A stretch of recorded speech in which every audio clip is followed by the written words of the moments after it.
बिस्मिल्लाहिर्रहमानिर्रहीम।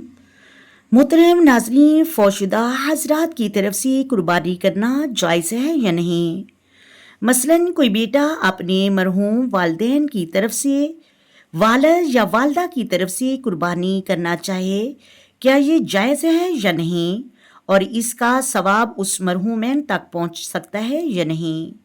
बहुत से लोग ये मसला जानना चाहते हैं, और जो लोग कुर्बानी करते हैं वो बहुत बड़ी गलती भी साथ कर जाते हैं, जिसकी वजह से उनकी खुद की कुर्बानी नहीं होती। तो इस मसले को समझने की ज़रूरत है। इसके बारे में शरअ में क्या हुक्म है, और अगर कोई मरहूमैन की तरफ से कुर्बानी करता है तो कुर्बानी होगी या नहीं, ये मसला हदीस की रोशनी में समझाने जा रही हूँ। और मुझे उम्मीद है कि आप वीडियो को मुकम्मल देखेंगे। इंशाअल्लाह इसके बारे में शरई हुक्म क्या है, ये समझें कि मरहूमैन की तरफ से कुर्बानी करना जायज़ है या नहीं, इस कुर्बानी को कर सकते हैं या नहीं।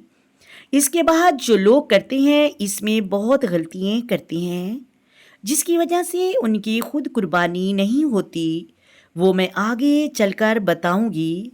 सबसे पहले मरहूमैन की तरफ से कुर्बानी करना कैसा है।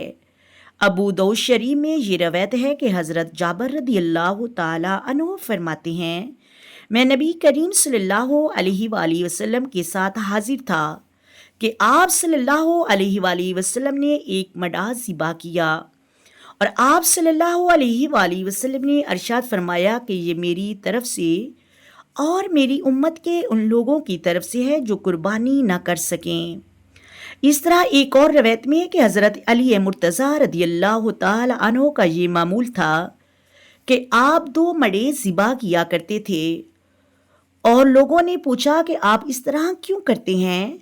तो हज़रत अली रदियल्लाहु ताला अन्हु ने अरशाद फरमाया, मुझे नबी करीम सल्लल्लाहु अलैहि वसल्लम ने वसीयत फरमाई थी मैं नबी करीम की तरफ से कुर्बानी करूं, इसलिए मैं नबी करीम सल्लल्लाहु अलैहि वसल्लम की तरफ से कुर्बानी करता हूँ। ये भी अबू दाऊद शरीफ के अंदर हदीस मौजूद है, और इमाम मुस्लिम के अंदर भी मौजूद है।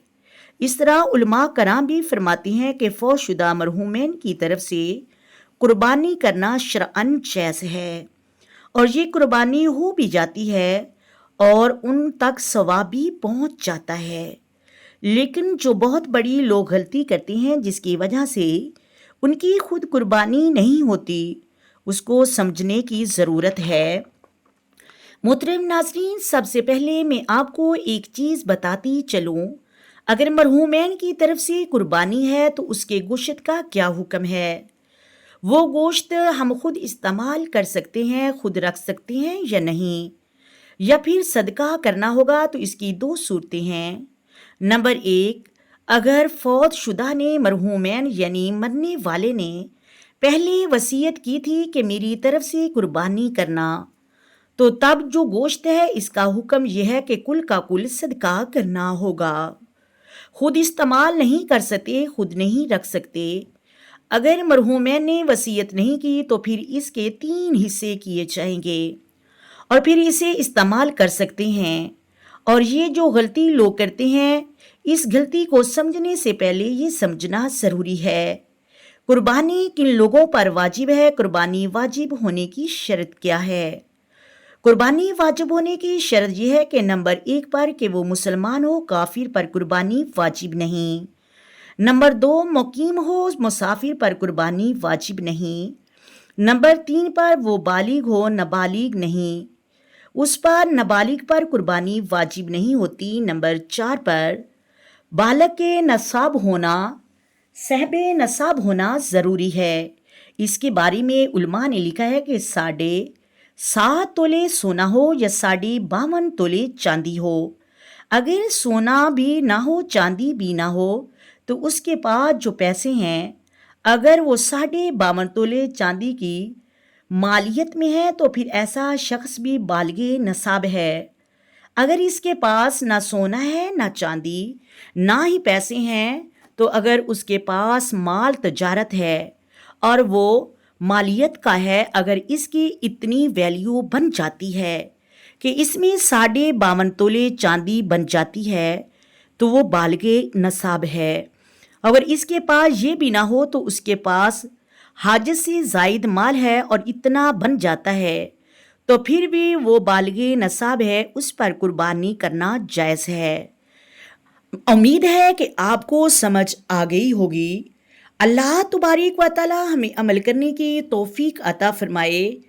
آئیں مل کر آقا دو عالم نور مجسم صلی اللہ علیہ وآلہ وسلم کی ذات پر درود و سلام کے نذرانے پیش کریں۔ الصلاۃ والسلام علیک یا سیدی یا رسول اللہ، الصلاۃ والسلام علیک یا سیدی یا حبیب اللہ، الصلاۃ والسلام علیک یا سیدی یا نبی اللہ وعلی آلک وصحابک یا سیدی یا محمد رسول اللہ۔ محترم ناظرین، اگر ویڈیو اچھی لگے ویڈیو کو لائک کریں، شیئر کریں اور چینل کو سبسکرائب کریں۔ اللہ حافظ۔